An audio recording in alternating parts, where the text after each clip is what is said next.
राज्यात प्रदीर्घ काळानंतर 29 महापालिकांच्या निवडणुका शुक्रवारी पार पडल्या। त्यापूर्वी मागील महिन्यात नगरपालिकांच्या निवडणुका झाल्या। अतिशय तणावपूर्ण परिस्थितीत 8 ते 10 तास मतमोजणीचं काम शासकीय कर्मचाऱ्यांनी पार पाडलंय। पण त्यांच्या हातावर केवळ 500 ते 1,500 रुपये इतकी अत्यल्प रक्कम निवडणूक भत्ता म्हणून मिळते। त्यामुळे अनेक अधिकारी कर्मचाऱ्यांनी उघड नाराजी दाखवली आहे। त्यातूनच हा भत्ता नाकारण्याची तयारी काही अधिकारी कर्मचाऱ्यांनी केली आहे। गेल्या महिन्यात नगरपालिका आणि त्यानंतर मागील आठवड्यात महापालिका निवडणूक प्रक्रिया पार पडली। मतमोजणीसाठी महसूल विभागातील अधिकारी कर्मचाऱ्यांनी सलग 8 तासांहून अधिक काळ काम केलं।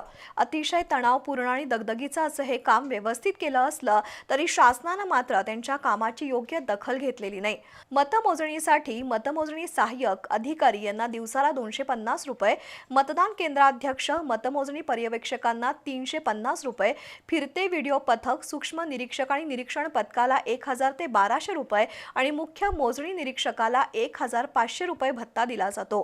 त्याचबरोबर केवळ 150 रुपये भोजन भत्ता दिला जातो। एकूणच मतदान ते मतमोजणी प्रक्रियेत गुंतलेल्या कर्मचारी अधिकाऱ्यांना मिळणारा हा निवडणूक भत्ता अत्यल्प असल्याने तो नाकारण्याची तयारी महसूल विभागातील अधिकारी आणि कर्मचाऱ्यांनी केली आहे। कोल्हापूर महापालिका निवडणूक निर्णय अधिकारी क्रमांक 2 चे एकनाथ काळबांडे यांनी हा भत्ता नाकारून त्याची सुरुवात केली आहे। त्या संबंधीचं पत्र महापालिका प्रशासनाला दिलंय। या संबंधी अतिरिक्त आयुक्त रविकांत अडसूळ यांना विचारता त्यांनी काळबांडे यांचं पत्र मिळालं असून त्यावर राज्य निवडणूक आयोगाचं मार्गदर्शन घेण्यात येत असल्याचं सांगितलं।